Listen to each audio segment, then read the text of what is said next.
have liked to see was after he got those medevacs out to do some dropping, because, or especially before he got that charge up, because Zealots aren't going to do much to a drop full of 8 Marines unless they have charge. So he missed his window of opportunity. I think the nail in the coffin was when charge finished. After that final attack, Goody knew that once charge finished, he was going to be done. There was nothing he was going to be able to do. So he went for that all-in attack. Yep. He got up pretty deep into Mana's base and into his territory, but not able to pull it out in the end. Absolutely. Alrighty. Are there any other games that we'd like to see casted? We have a second game between Goody and Mao's Mana, if we want to watch that. But if there are other games, I saw 4GG. I'm looking online to see if there's any replays from him.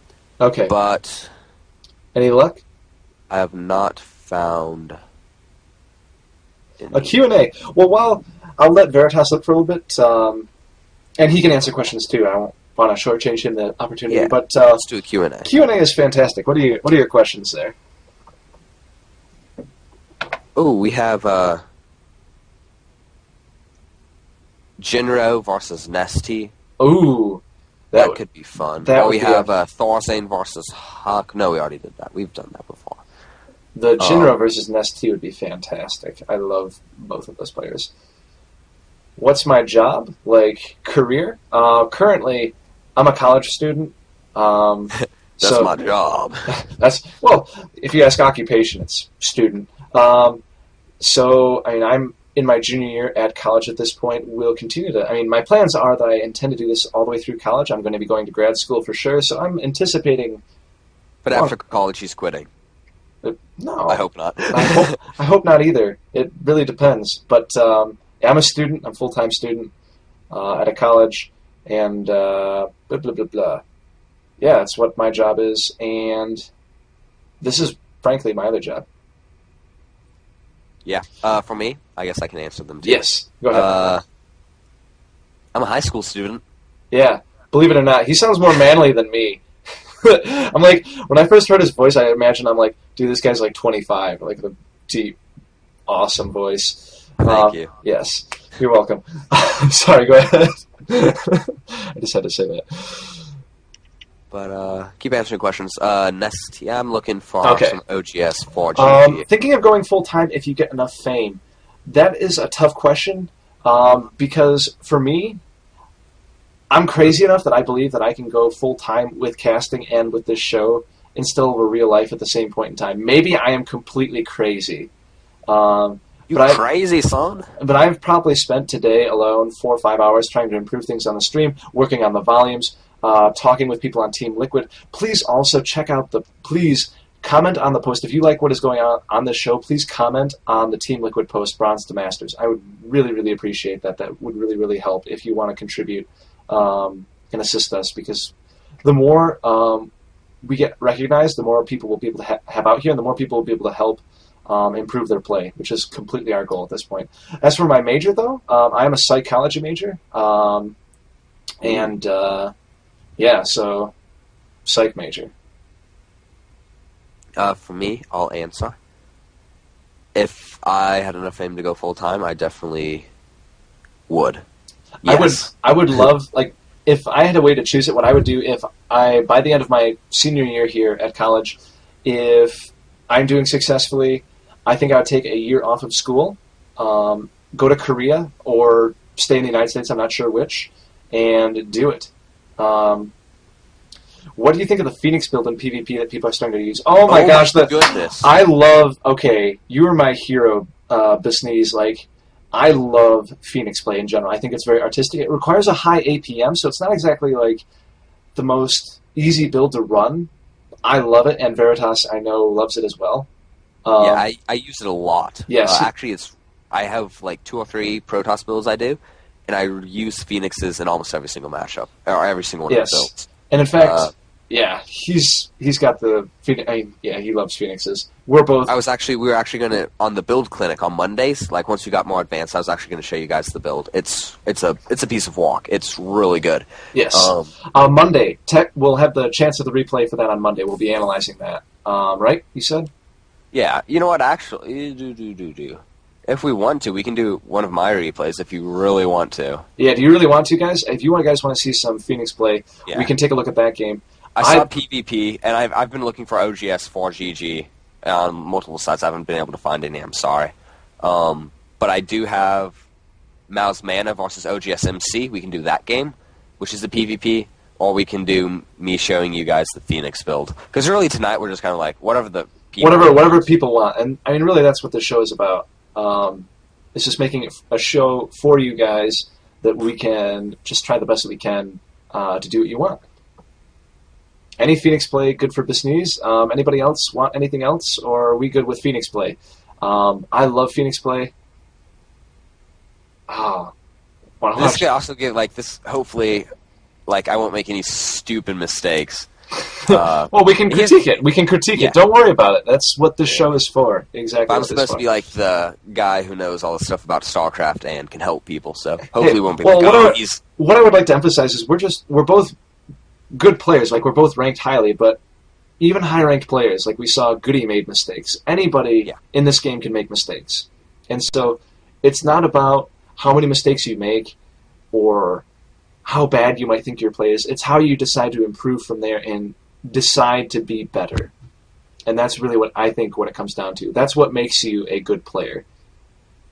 But yeah, sorry about that. I've always just believed to be a good player, it's not about how amazing you can play.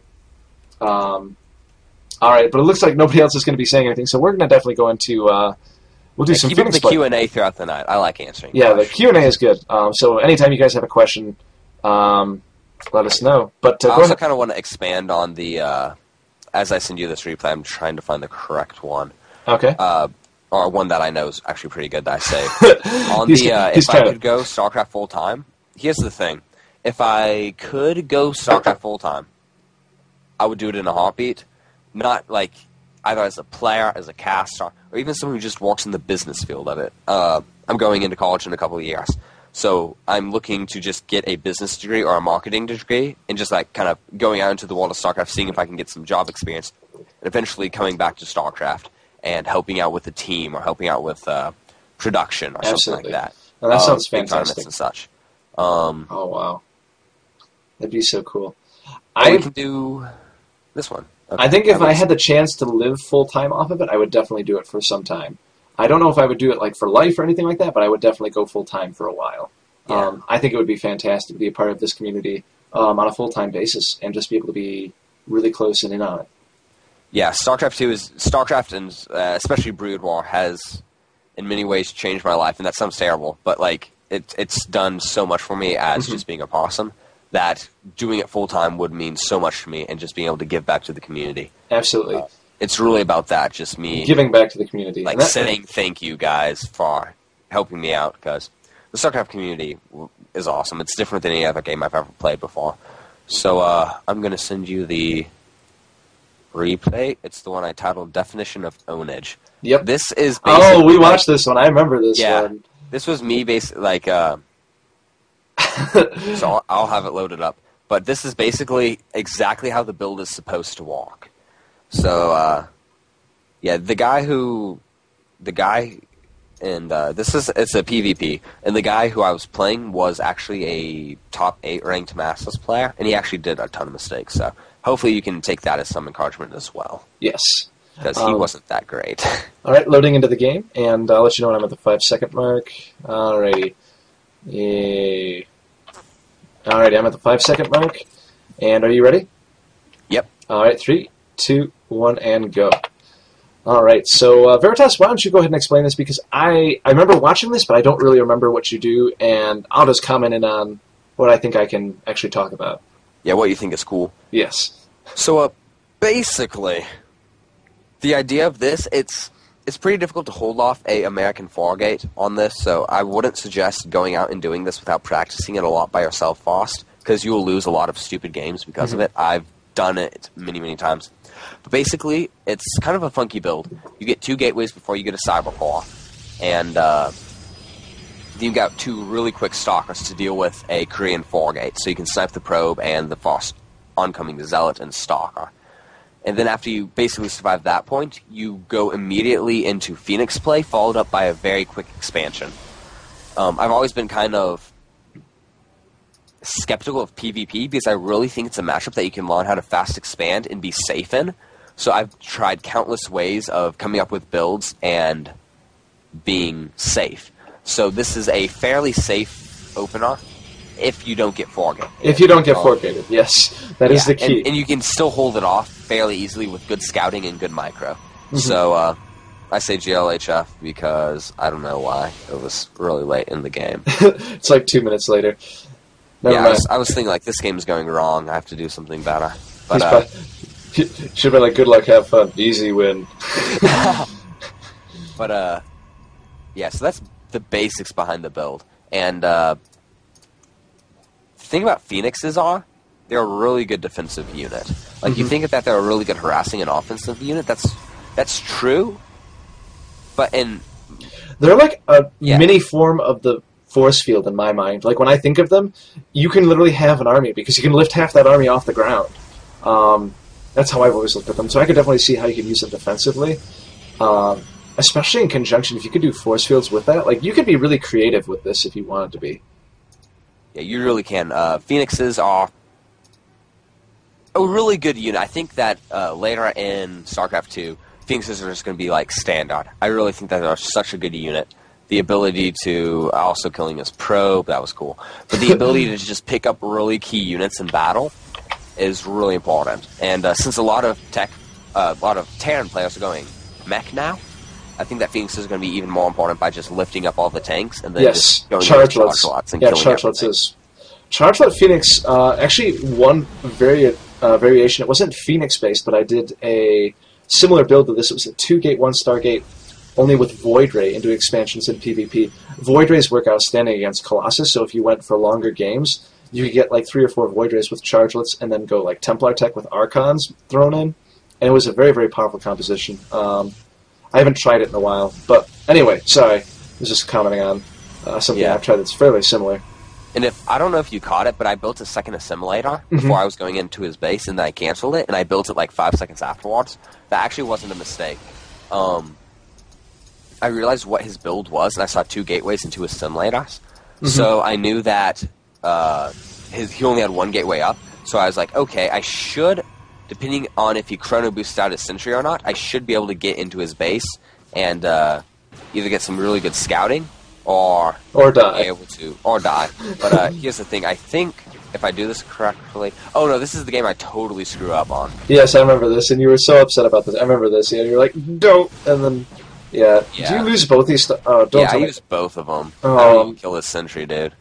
Really? Yeah, I lose both. All right. Pretty sure. That was bad, but see, and I throw down a Nexus afterwards, and I throw down the Stargate basically the same time. Usually, if you don't micro... Oh, I actually don't lose that second Stalker. Oh, cool. All right. That's acceptable.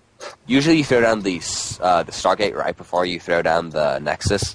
But I had macroed pretty poorly, so I decided just to throw them down at the same time. So I missed my Stargate timing by about 5-10 seconds. But that's not too big of a deal.